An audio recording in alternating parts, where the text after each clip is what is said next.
بسم اللہ الرحمن الرحیم۔ ہمیں سوال موصول ہوا ہے کہ صوفیانہ کلام کے بارے میں کہ کیا صوفیانہ کلام کو پڑھنا یا سنانا کیا یہ درست ہے؟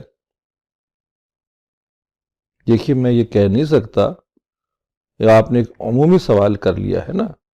صوفیانہ کلام کے صوفی کا ہے، اس کا کانٹینٹ کیا ہے، اس کا مواد کیا ہے، اس کو متن کیا ہے، دیکھے بغیر تو میں کچھ نہیں کہہ سکتا۔ لیکن میں آپ کو ایک اصول بتا دیتا ہوں۔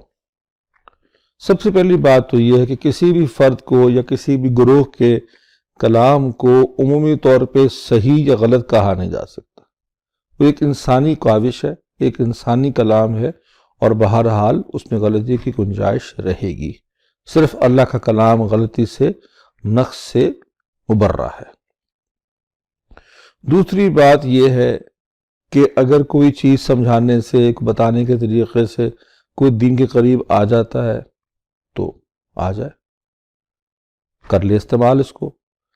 تیسری بات یہ ہے کہ ہمارے پاس قرآن مجید کی اور سنت اور حدیث کی کسوٹی موجود ہے، فرقان موجود ہے، اس کو دیکھ لیں۔ جو سے ٹکرائے گا، کوئی بھی کلام ہو، کسی کا بھی ہو، وہ قابل قبول نہیں ہوگا۔ لیکن ایک میں اضافی بات بھی کر دوں اس میں